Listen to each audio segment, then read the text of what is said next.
earlier, same line item in terms of how certain media hosts getting all the government ads. And they have what is called the market survey. You hear? Criteria. And the market surveys can be skewed to favor certain media houses. For example, on whether or not entities are compliant with their statutory obligations and stuff before we spend our government resources with them. In terms of, I thought your question was really... You know who she talking there now? You were speaking to, if we're talking about television and radio, remember that this ministry has purview over the Broadcasting Commission of Jamaica. Every day, not every day, every week I get a notice that said to a station that did something inappropriate. You know, they may have played a song they shouldn't have played. Mm-hmm. And so we are very much cognizant of all of the radio stations, and they are fine. So there's no issue with our radio stations or our television stations. And so what's done is they choose based on the target audience. And even if we're thinking about social media, they use Google Analytics, and Google Analytics says advertise here, advertise there, and we're compliant with all procurement guidelines around this. All right, Minister, this is my final question. Well, my second to last question then. Final question. I'll work with the chairman. I love this chairman today. Yeah. Minister, I'm going to give you the top 10 radio stations in Jamaica soon, okay? Speaks to public relations and communication. Could the ministry indicate what safeguard? And I tell you this, 10%, the top 10 radio stations in Jamaica controls 87% of the market. The top 10. In other words, some people, there are some radio stations in Jamaica based on the all media survey when nobody not listening to them. By the way, Nationwide is in the top 10. Okay? Just Nationwide is in the top 10. Should be concerned about. Thank you, my comrade friend. Right? I know you are concerned. Minister. Exactly. Madam Minister. Exactly. Is that within the patriarchs that you refer to? On that page. Is that relevant to patriarchs too? It talks about public research. Public 11662. 11662 is about public relations, right. Public research department charged with conceptualizing and executing public education campaigns. So it's public education. So it's the content. We're speaking about the content of the public communication that exists. Right. Madam, remember what you mean it's not in your book? Remember Burchell? I love you, answer now. Thank you, Chairman. Thank you for the protection, Chairman. I didn't object to mention. We're compliant with the BCJ rules. We're very compliant. That's right. So the PNP is concerned about where the government is advertising. All right. Final question. No, I want you to understand. Let's hear. Man, don't make me fall out of love, you know. All right. Thank you. Thank you. I'm not going there. I'm not going there. Lord. I'm not going there. It's okay. It's okay. Final is final. It's okay. All our questions.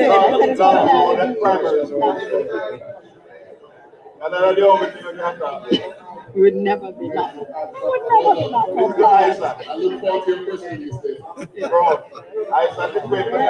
Yeah, but I want you to understand. You see that this market survey, the all media survey. Don't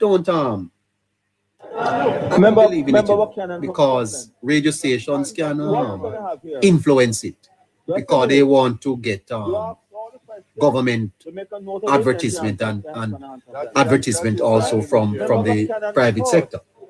Okay, I have two questions to make a note of it, then we do all of them. Minister, thank you, Mr. Chairman. Minister. This is Mr. Isaac Buchanan, East Portland MP. 16, and it's in relation to special education. 41,000, 41,016. In relation to special education.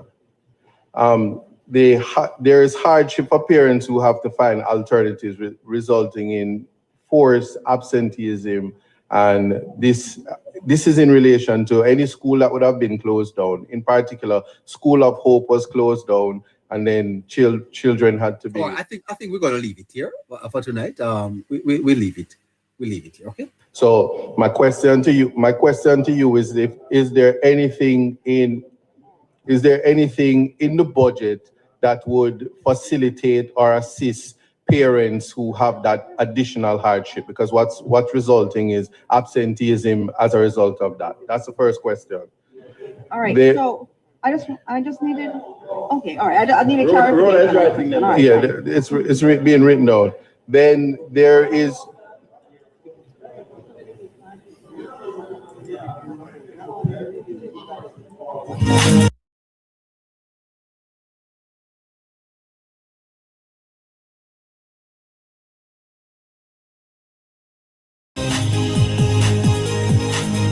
Well, I tell you.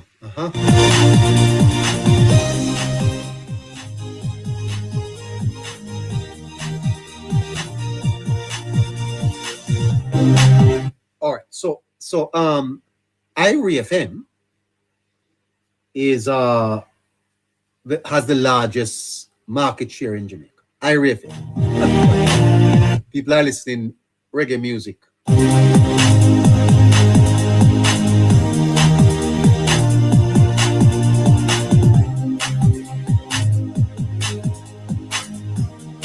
So I'm going to give you the top 10 without giving you the order, okay? So they don't come in. I'm not giving you where they come, just the top 10. Fire 105. Fame FM. Love 101 FM. In the top 10. Nationwide News Network. Imagine. Wow. Zip 103. Cool 97. RJR and Mellow. These are the top 10. Well, actually top 9. These are 9. Now, these radio stations control 87% of the market. 87%. So where is Power 106?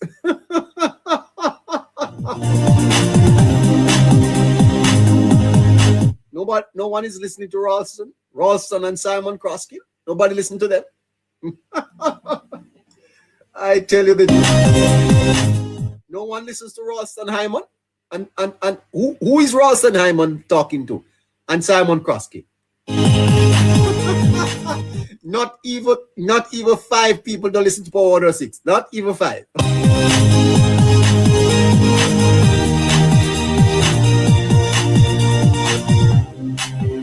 You know what, I understand that Ralston, Simon called Ralston, and they both of them talk together. Oh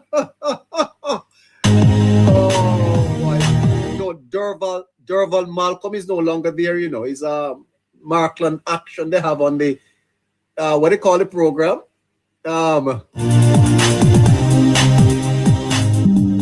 Both sides of the story.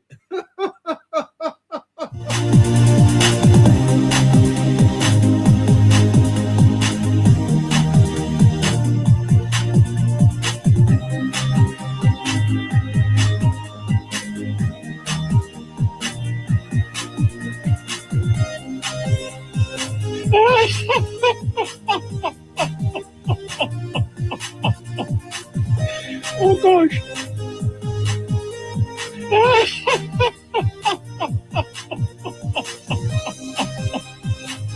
Oh gosh.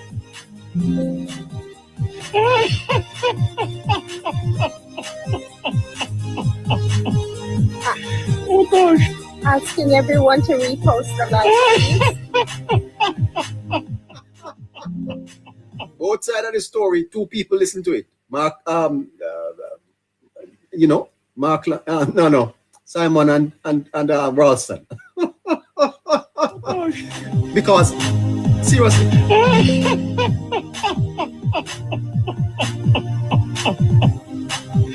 Oh gosh.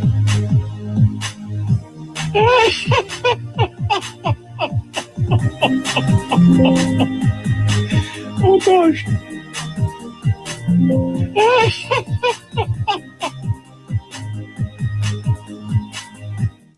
By the way, one of these days I'm going to have to talk to you about Rosalie, you know. I'm going to have to talk to you about Rosalie.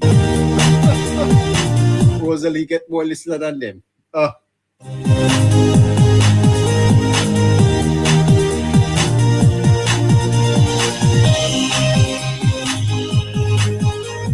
Nationwide, 90 FM. Have more listeners. Wow. The PNP is worried about the number of people listening. By the way, the government had a post-cabinet press briefing, and the media was not even there.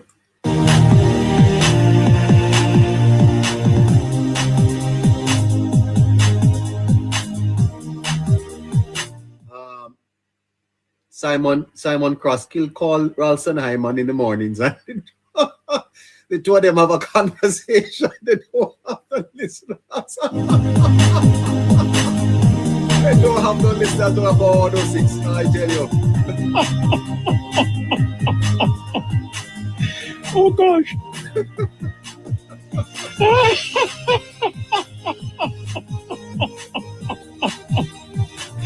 Oh gosh. Social media is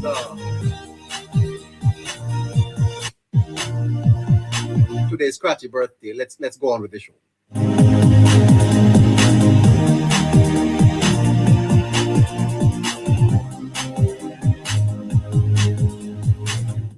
It's fascinating that Irie FM is commanding the market with Mellow. Yeah, Nationwide was at the post-cap press briefing. As a matter of fact, they were the only station, the only radio station that was there. Power 106 have a program named Both Sides of the Stories. Both sides of the story. 5 people listen to it. And of the 5 people listening to the station, three works at the station.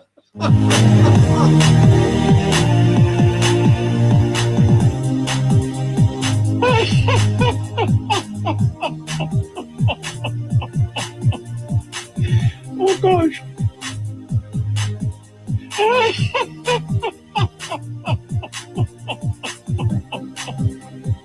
When you turn it on, it's just a fry. You just a fry. I tell you. Oh gosh.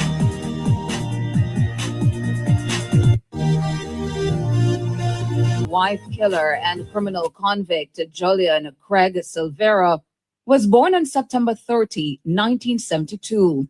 All right, so this is courtesy of Nationwide. Let's go to that. He was born in the United Kingdom and during his early years was carried to Jamaica by his parents. He acquired Jamaican citizenship via his father, who is a prominent Jamaican land baron in St. Mary. His mother, Cynthia Silvera, is an English woman from the United Kingdom. In his early years, Silvera was reportedly a land developer and is said to have dabbled in engineering. A young Silvera first came to attention of political observers in St. Mary when in 1998, at 24 years old, he became the first PNP councillor for the Gale Division in West St. Mary. He served as a councillor until 2003, when the Jamaica Labour Party turned the tables and reclaimed the division. But that would not be the last West St. Mary heard of Jolian Syla in representational politics. Silvera catapulted to national attention when he felled Jamaica Labour Party heavyweight Robert Bobby Montague in the December 2011 general election. He came to office on the back of then PNP President Portia Simpson Miller's wave of popularity and a promise to do better for residents of the traditional battleground seat. During his tenure as MP, on December 12, 2015, Silvera married Melissa Walter, a managing director at Moda Petroleum Company Limited, in a high-profile wedding at the St. Andrew Parish Church. The wedding was attended by a host of prominent friends of Melissa and Jolian, including Melissa's godfather, former Prime Minister P.J. Patterson, and PNP politicians Lisa Hanna, Ian Hales, and Mikhail Phillips. In February 2016, Jolian Syla's political fortunes took a turn. This as Bobby Montague turned the tables, winning West St. Mary by over 2,500 votes and relegating Syla to being a one-term MP as the government of Prime Minister Dr. Andrew Holness was returned to office. However, Syla persisted with politics and was positioned as a close ally of Peter Bunting's Rise United campaign when Bunting, in June 2019, unsuccessfully challenged Dr. Peter Phillips for the presidency of the PNP. In November 2020, Syla supported Mark Golding's campaign when he defeated Lisa Hanna for the PNP presidency. In the years subsequent to 2020, as Golding's PNP unsuccessfully sought to stop the Holness juggernaut from securing its historic third consecutive term in office, Jolian Syla became known as a close ally of the PNP president while Golding was on the campaign stump. Syla earned on social media the nickname Umbrella Man, as he was from time to time pictured holding an umbrella over the head of the PNP president as Golding hit the road and crisscrossed the country on a hectic campaign schedule.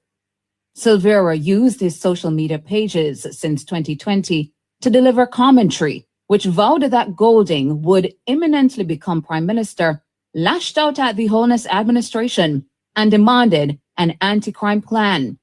On November 10, 2023, Mr. Golding's Facebook account announced that Melissa passed away and sent condolences to Jolian Syla. Melissa, 42, lost her life just weeks shy of the couple's 8th wedding anniversary. As news spread that his wife died from natural causes at their matrimonial home in Stony Hill, St. Andrew, condolences and commiserations flowed in for Jolian Syla.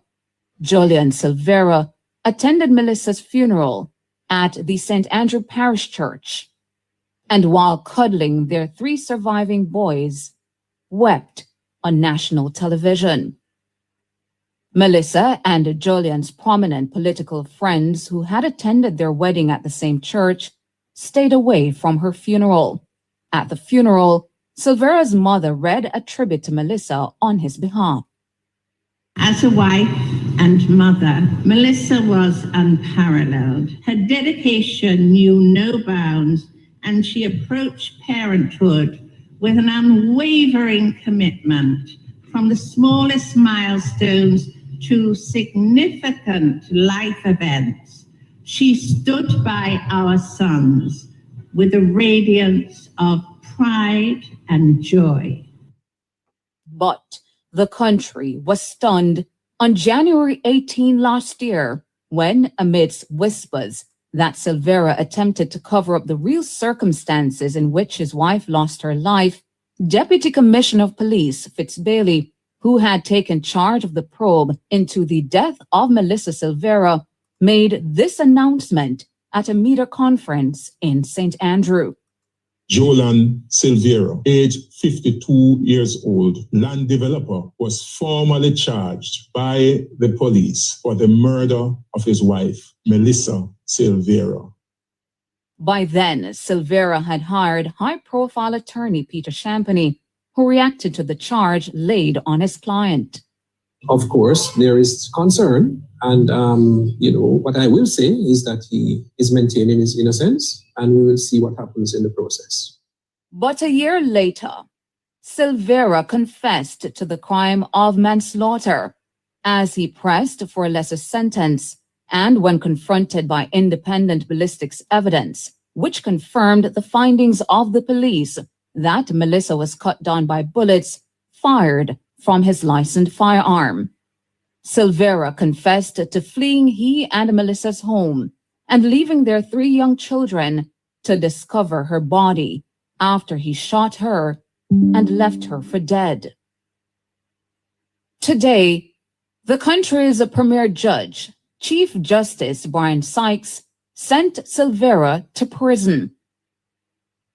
And now, Jolian Syla, a once revered businessman in St. Mary and a rising star in the PNP, who lived a life of opulence and comfort as he traversed between Upper St. Andrew and the St. Mary-based constituency where he once reigned supreme, will now have to deal with the reality of 20 years and 10 months in a Jamaican prison cell and a conscience which might remind him that he's responsible for depriving his 3 surviving children of their mother, an extended family of their loved ones, and cutting short the life of a woman who he once vowed to protect, to love forever, and to stand by in good and bad times. Tawna Thomas for Nationwide News. All right. So I want to thank Nationwide for that report. And well done, Tawna Thomas. Theology is the greatest subject that a man can study. Theology. And it said of Judas, the Bible said of Judas, that he hanged himself. Nobody no hang him enough. He hanged himself. That's the devastating impact of your conscience. You know, if I had the time, I would give you a theological kind of a dissertation of what I think hell is. For there are many people living now that are in hell, you know. Your conscience can be your hell. A guilty conscience is hell, you know. I don't know how some people sleep. You know, there is a difference between rest and sleep. For many people, sleep, but they no rest. Enough people wake up a morning time tired as hell. Because although they fell asleep, they never got any rest. Rest is for the godly. A guilty conscience will kill you.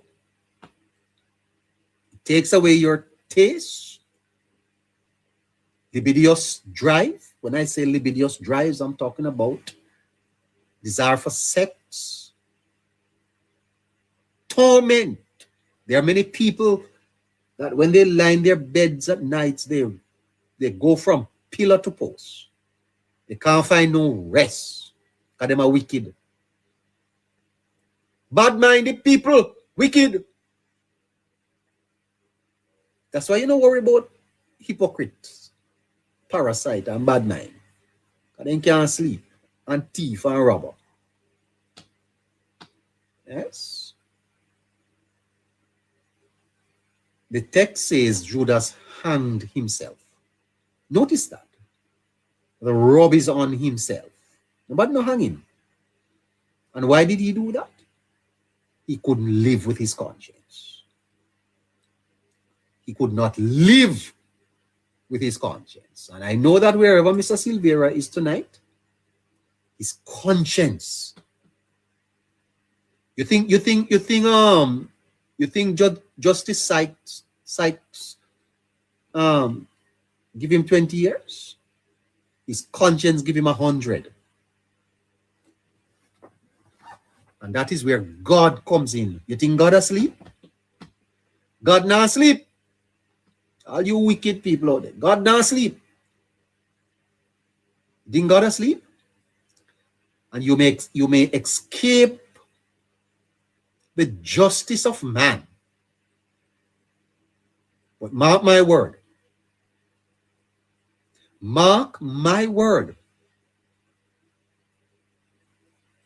you cannot escape your own conscience. You have to live with it.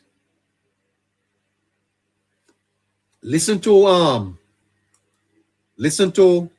Silvera's attorney. Silvera's attorney speaking about the case. Peter Champagne. Listen to him. 20 years for manslaughter after a guilty plea, after a long time appealing coming. That is not something that we have determined as yet, because when you look at it in the context of 20 years, remember that the calculation in terms of serve 2/3 of that once you are on good behavior. So it may very well be a situation where, in relation to the 20 years to which you refer, it may very well calculate to be about 13 years. All right. So there you have it. There were 2 sentences handed down. They are to run concurrently. To run concurrently means they run side by side. They run together. On the first count, which is the gun-related, that's 20 years. And on the second count, which is the murder charge, that's about 23 years. However, because Mr. Silvera has been locked up for over 2 years, they take that off. So he gets 20 years and 10 months. His attorney is suggesting that he will only serve 13 years. I do not challenge the court's ruling. As a matter of fact, I was most impressed today as I sat and listened to Justice Sykes reading the law, explaining the law. I think it's a good day for Jamaica, for a democracy. And if you follow this program, you would hear me from time to time speaking to the pillars of democracy. The pillars of democracy. Yes. There's actually 4. The legislator, which is Parliament. And Parliament, they have 2 houses, the upper house and the lower house. The upper house of Parliament is the Senate. The government appoints 13. The opposition appoints 8. That not change. And they're called the upper house. That's a review. The Senate reviews what the lower house does, laws and bills. It's a farce, though, you know, because when you look at people like Lambert Brown in the Senate, you wonder about if we are serious about legislation or about governance. Yes? Senate position seems to be positions for the political favors. Anyway, and then you have the executive. The executive is a cabinet, right? The opposition is not a part of that. The cabinet runs the country through the various policies that they give to the various civil servants and ministries, etc. And then you have the judiciary, which is the system of law, the court. Parliament makes or amend laws, and the courts interpret them and apply them. So all Justice Sykes was doing is applying the law. And this is where, if one of these days you want me to do that, you have what is called separation of powers. Separation of powers. The court is to be independent, yes, of the executive and the judiciary, because the judiciary is supposed to be able to prosecute or charge, interpret charge, even members of parliament, as even the prime minister, if the case so arise. And the fourth one is the media. Now that is virtually dead in Jamaica. Media, you know, have a lot of that, especially traditional media. But as far as the process is concerned, we have to give commendation that the process worked. Now you can argue about the processes and what it involves, but you can't say that the process did not work. It worked, and it worked well today. Mr. Silvera's lawyer said that they're not planning to appeal, and so at the end of the day, Mr. Silvera will get about 13 years. 13 years for the third time. 13. By the time you run to Kingston and come back, 13 years. 13 years. The prosecution said this. What do you make of, the case? Well, I mean, each case turns on its own set of circumstances. I mean, we had to make decisions in this case based on consultations in the office. We had to make decisions based on the evidence, decisions based on who the witnesses are.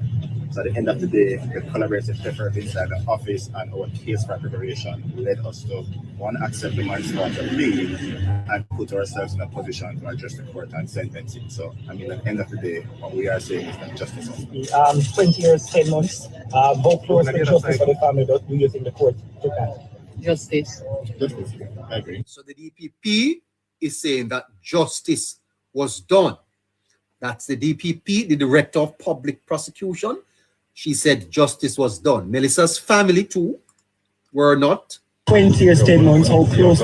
Family of Melissa Silvera. Listen to them. What justice was that taking? We are happy that justice was done, but we are a little bit unhappy. We thought that the aggravating factors would have been more than the mitigating factors. But aggravating, mitigating. You can we explain that, or are you good with it? All right. So they're saying that justice was done, but they wanted a little bit more, But listen to them. It is what it is, and he definitely has to now recognize that he has to do the time for the crime that he has done. So all in all, we are happy with the length, but we could have been a little happier. How far would you have wanted it? I think we would have wanted the full 25 years. 25 years would have been where we would have been 100% happy. What's next for the family? Well, we're still at a place of closure. I think now we have more closure. It's just for us now to really reflect again as a family. The whole point of this was just to make sure that we humanize Melissa, that she was just not an ex-politician's wife, or she was just not another female who was murdered, but she was remembered as a person, a cousin, a mother. We will continue in years coming to reflect on her that way. Her memory will always be alive, because the movement is just not going to be a protest here, a protest there. After the case, it's nothing. So that is really what we're focused on. And for her kids are now going to be in a position where we as family have to continue to be around them, to mentor them, and to make sure now that they have a quality of life growing up that is going to not want to put them in any mental state or psychological state. So, these are the things that as a family going forward, we know. I saw it long and hard about asking about the children because of how traumatizing it is. I'm happy you went there. How are the children? They're well. They're well. They're settling down. They're in school. They have their sporting progress, so they're good. It's as you can imagine for children dealing with this, losing their grandmother. All right, so that's a little bit of what the relatives said. They basically were suggesting that you know, they were expecting about 25 years. Okay, so today the court has spoken. The gravel has fallen. And in that echo across the courtroom and indeed the island, a life has been measured in years. Mrs. Silvera's life is now measured in years. Jolian Syla, sentenced to 20 years and 10 months behind bars. His lawyer says with parole, it may be closer to 13. But tonight, we pause. Let there be silence for a moment.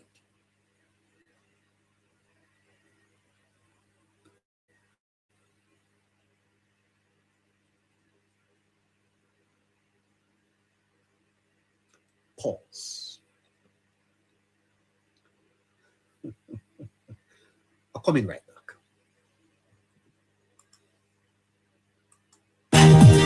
Please tap and share, please. Please tap the screen, share the live, and repost the live. One face, one smile, one child.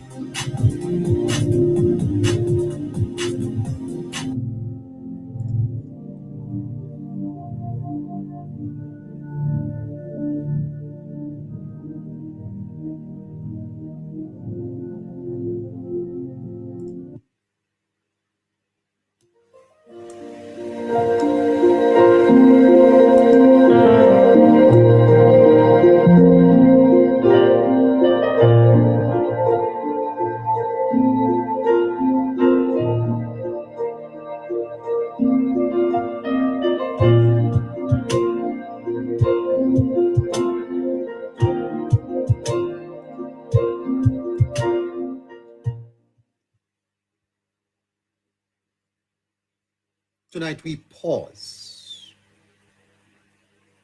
not to challenge the court, not to undermine the law, but to ask an older question. What is justice? What is justice? You know, the Greek philosopher Plato once wrote that justice means minding one's own business and not meddling with other men's concerns. Justice means minding one's own business and not meddling with other men's concerns. Oh boy, I tell you, coming back. One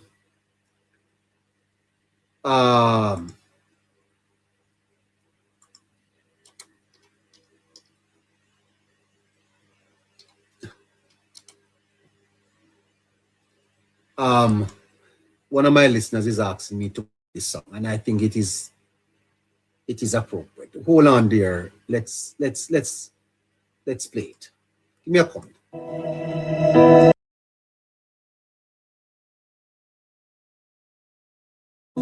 Yet in a courtroom, we must meddle,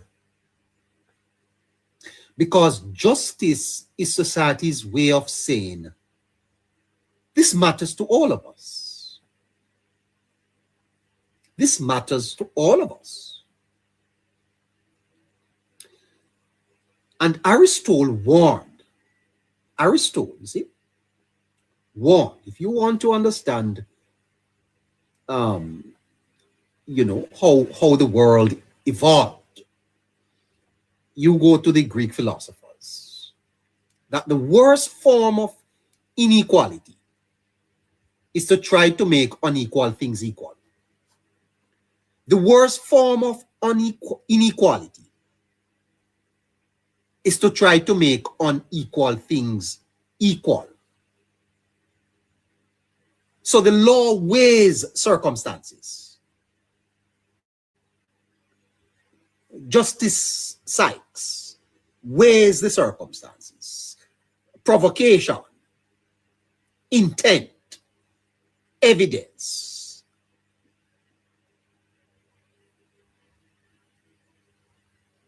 And in this case,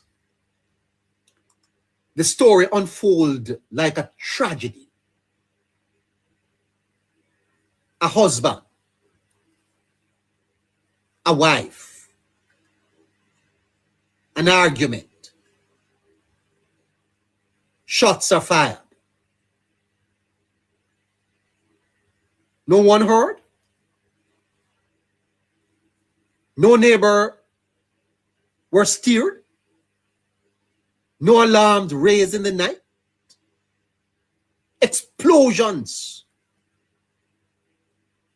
And there's dead silence? Children later found their mother unresponsive? It's dramatic. It doesn't sound real.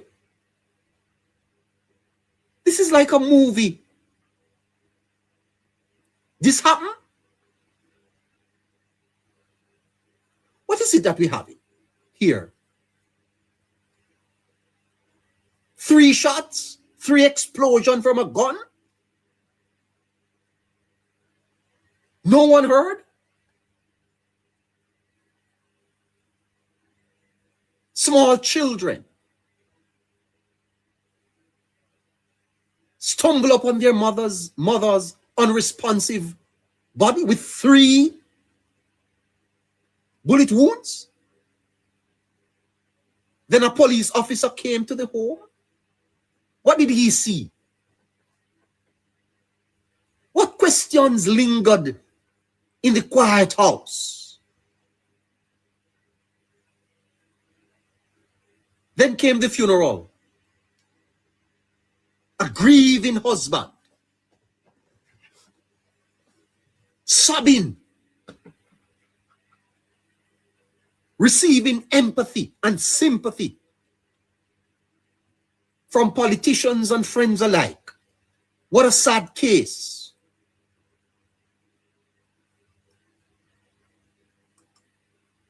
When you're halfway.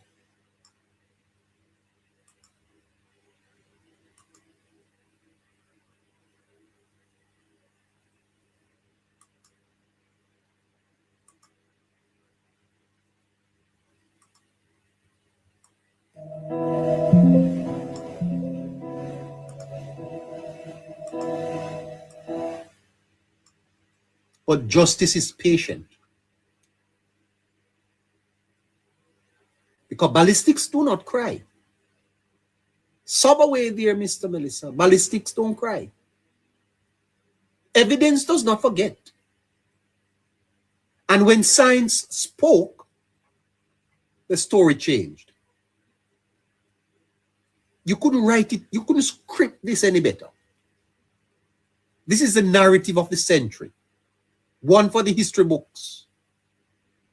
Fascinating stuff. If I weren't alive and somebody told me this, I couldn't believe it. I could not believe that this could be happening. You mean a police came to a house, sees a woman with 3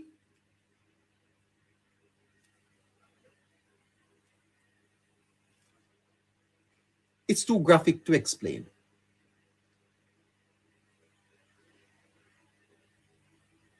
A denial became a confession. a murder charge became a plea of manslaughter. And here we are tonight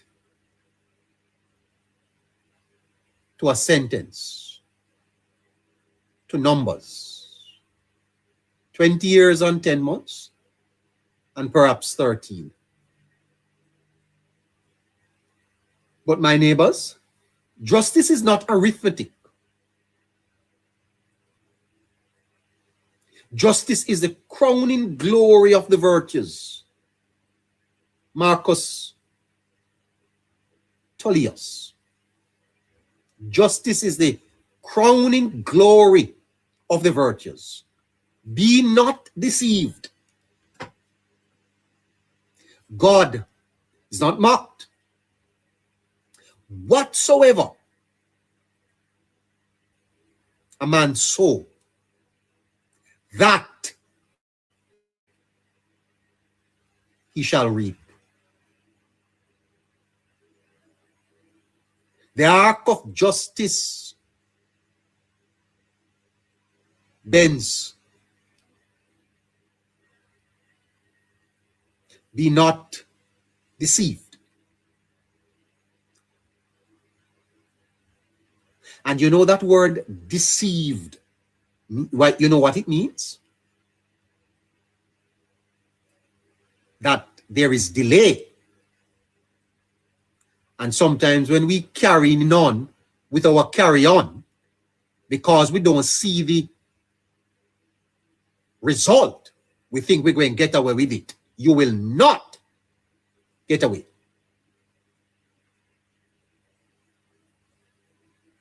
God is not mocked. You're going to reap what you sow.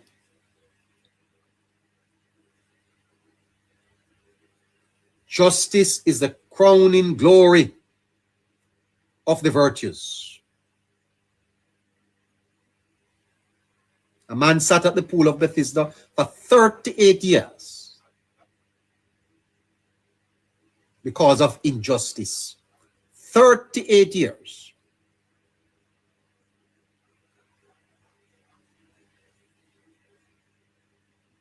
And you know what he said to Jesus when Jesus visited the pool?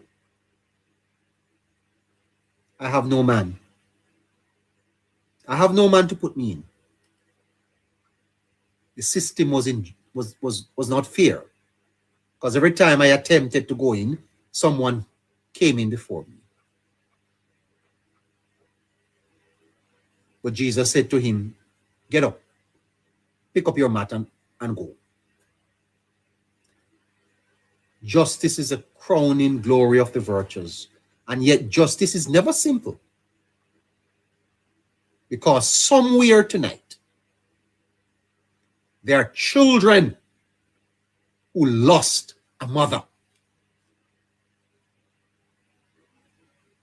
As you sit there and you listen to me, imagine children are involved in this. They lost their mother. And they will have to grow up with the reality that their father did it. My God, if this was a narrative, if you told me that this was happening for real, I would tell you never. It couldn't be. This is not a real story. This is a fiction.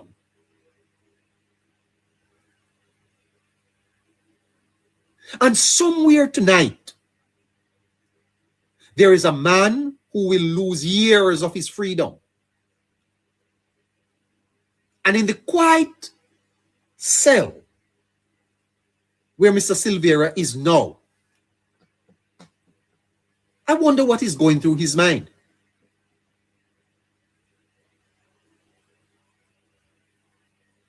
And somewhere in between sits the law, doing what it can with imperfect facts and human frailty. I want you to understand, because what you saw at the court today were imperfect facts.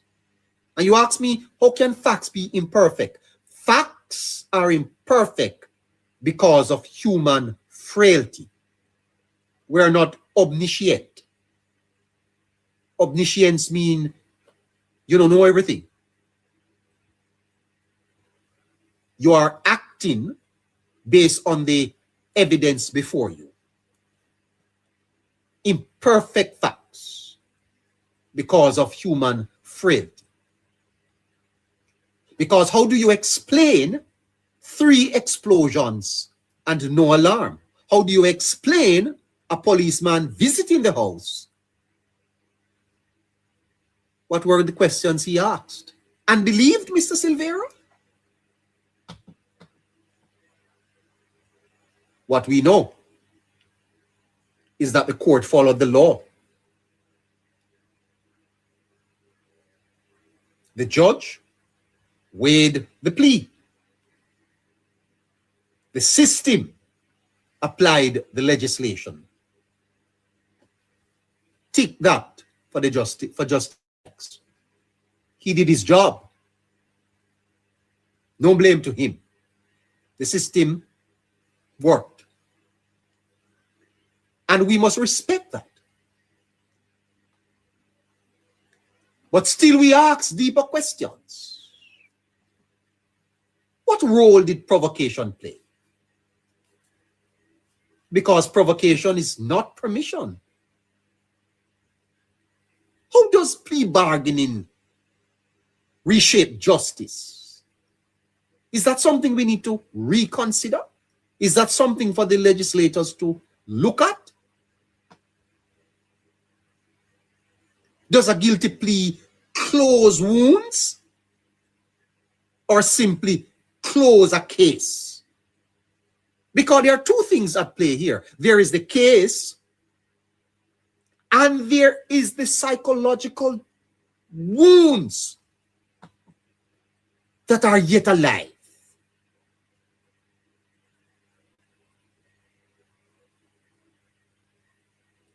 Because as John Rawls opined, justice is the first virtue of social institutions. But institutions cannot heal grief. That was not Justice Sykes' job. Institutions cannot raise children. Institutions cannot rewrite the past. They only can decide consequences. So tonight, perhaps the real question is not simply, was justice served? Perhaps the question is, what does justice look like for the children who must grow up with this story? What does justice look like to them?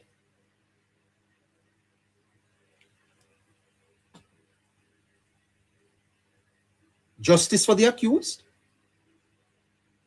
Justice for the victim? Justice for the family?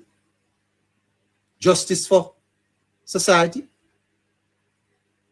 The law has spoken.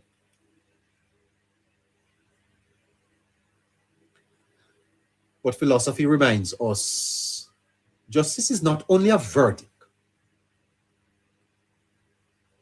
Justice is a conversation. And that is the conversation I want to have with you tonight. Having heard the verdict, that's not justice. Justice is the conversation that we need to have.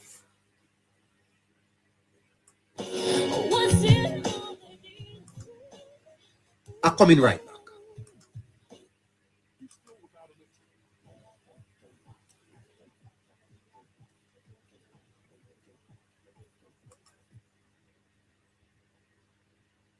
Listeners, could you please continue to tap and my neighbors. Proportional justice does not eliminate more moral discomfort, because beyond the legal arguments stands a human reality. Beyond the courtroom stands a human reality, a life lost, and a family permanently damaged. Melissa's bones are in the grave.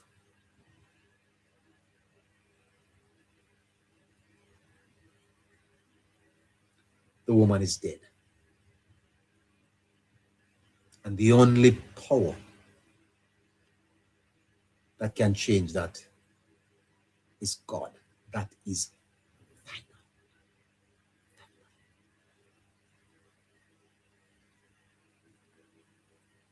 Somewhere tonight, there are children who must grow up with the knowledge that their mother is gone and their father is imprisoned. That's permanent damage. No psychologist, no psychiatric, nothing can change that permanent pain that this man has put those children through. No sentence, whether 13 years, 30 years, 20 years, 100 years, that cannot restore that what is lost. This is where the society must look beyond the courtroom.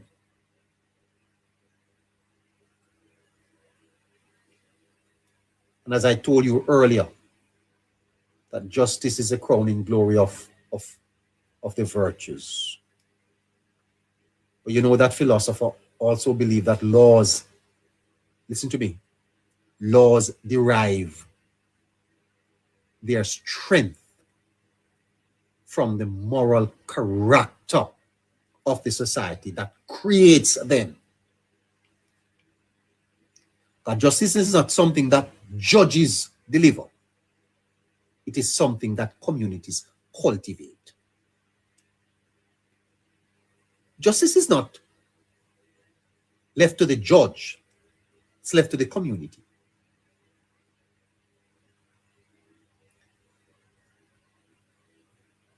And I want to remind you of the fragile boundary between anger and tragedy. Because you see, moments of uncontrolled rage can alter the course of many lives in seconds. I once was in a situation, me was in a situation where someone hit me. And it was a woman. Hit me.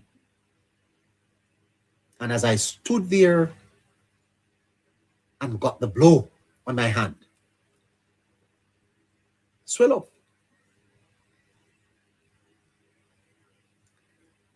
And I knew that I could have responded. And I could have possibly unalived her.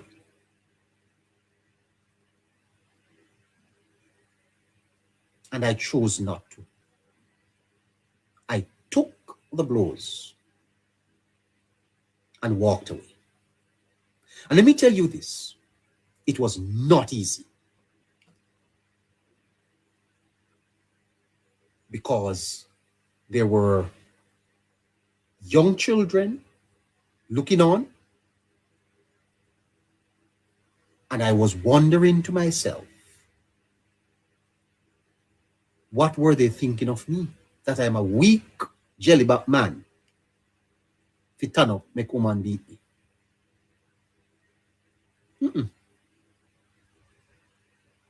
Moments of uncontrolled rage can alter the course of many lives in seconds. Learn that lesson. A society committed to justice must also be committed to emotional discipline. Don't lick no woman, brother. If you're a man listening to me, don't lift your hands after your wife. Don't lift your hands after your woman. Don't do it.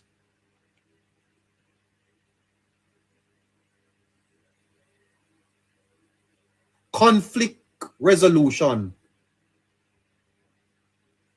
is a lesson here. Respect within the home. You can't talk about provocation make you commit murder. Huh? You know many situations I've been in, similar to the one I just told you,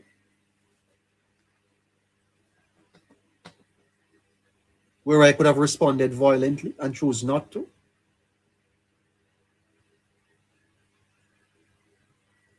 Learn to control yourself. That's the first lesson. It's not weakness to walk away, you know. You live to fight another day.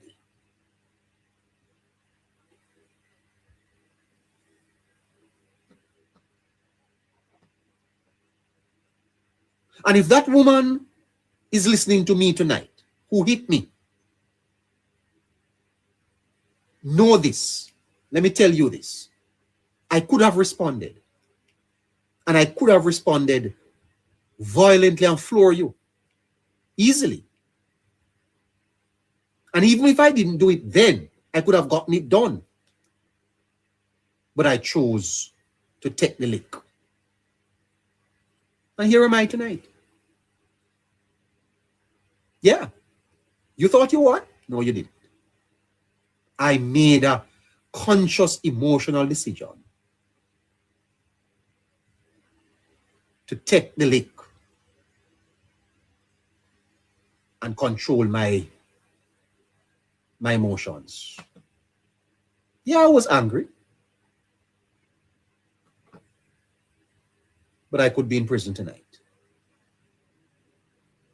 Secondly, it raises the questions. It raises questions about how we respond to violence within intimate relationships. My brother, my sister, if your relationship now work and you want to fight left, no stay there. If your relationship reach to the point where you start fight, end it. I wouldn't even recommend counseling. Just that not for you. You don't stay in a no relationship when no man pick up their hand after you. Don't stay. No man nothing lick no woman. I don't believe in corporal punishment. And you're going to tell me that big woman, you're there with a woman where you sleep with, and you're going to throw box in her face? You mad, brother? And sister, you sit down in that the bed, making love to that a man with box you, and you talk about love. Man box you in your face, and and there are some women we are throw lick for a man. Because some men are being abused too, you know. But that's another discussion. And the man say, he might wait till when he catch you. He put it back, he put your hand upon you. I feel he means I feel he means that of paying you back. Give you back the lick is when he hold you in that position. That time start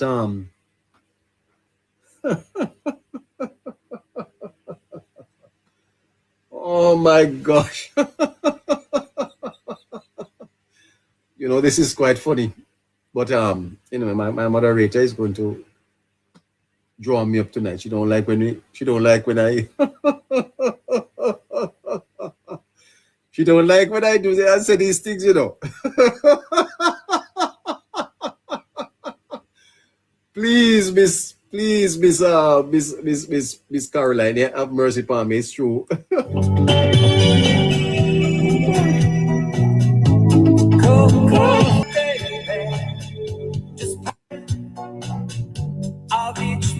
Retribution, deterrent,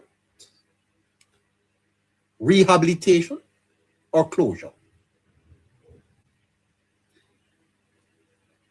John Rawls, you see, he argued that justice should be the guiding virtue of social institutions.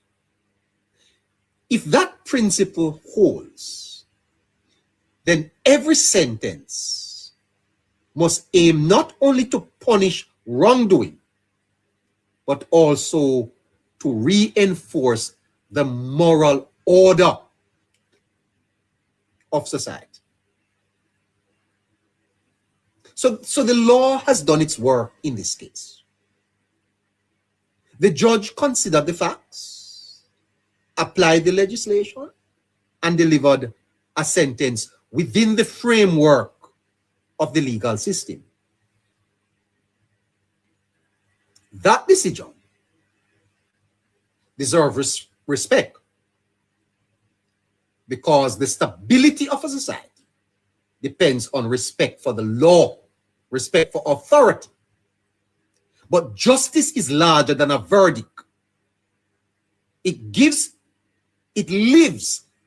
Justice lives in the questions that follow. For example, what responsibilities do families, communities, and institutions have in preventing violence before it begins? How should plea bargaining balance efficiency with the moral weight of serious crimes? Is this, for example, a matter that the plea bargaining law should not apply to? And how do we support the innocent lives, especially children, left in the wake of such tragedies? Perhaps the most important question is this, that justice is not a moment, it is a process. A courtroom can determine guilt and impose punishment, but the broader work of justice belongs to society itself. The sentence has been delivered, the legal case may be closed, but I'm opening the lines for the conversation about justice, its meaning, its limits, and its responsibilities. Those must continue, because a society that stops asking what justice truly means risks forgetting why it matters.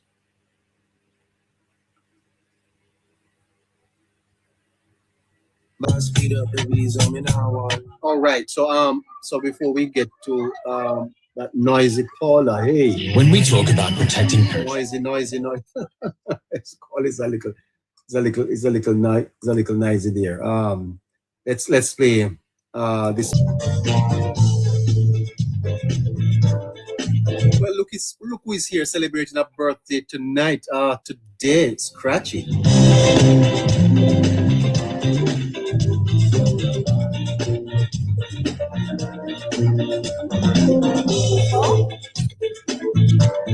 Hello, hi. That's the song you're playing for Scratchy? Didn't make much sense. Let's still talking. Anyone has different opinions. At your celebration, all the else are mine. That ought to be a crime. Got to the side. To show just how much we love you. Living on typically for the half of our body. But they can't be. Happy birthday to you. Happy birthday. Happy birthday to you. Happy birthday. Hey, brother Scratch. Are you there, sir? Hi. Good night, neighbor. Good night, Caroline. Good night, everyone. You know. Happy birthday, man. There I go. Our moderator say, what she say? No, pull up. She said, she said, repeat. Line. So the callers, let's see who want to come up and say happy birthday to Scratchy. Let's do this until about 9:30. Come on. Sophie, hello, caller. Are you there? Hello. Hi. How are you doing? I am fantastic. Well, thanks. What a great Friday night this is. Great to have you. Thank you. Yes. It's what's my happening on birthday you today as well? It's your birthday. Yes. Well, why don't you celebrate with Scratch? Are you near where he is? Well, I'm on the other side of the country. He is in Ontario. I'm in Alberta. Oh, yes. Alberta. Yes. Happy Yes. birthday, my birthday to you. Happy birthday to you. Well, happy birthday to you. too. You listen to this program regularly? I do. Oh, that's fantastic. Yeah, I joined TikTok because of your program. That's the only reason I joined. You joined TikTok because of Scratchy? Because of your program, neighbor. Because of me? Yes. But I didn't know that. I didn't know that at all. I thought it was Scratchy. Well, it's great to have you. It's great to have you. Fantastic. We're celebrating 1 year. It's our birthday next week. It's going to be the great celebration of the Politics Plus birthday. Nice.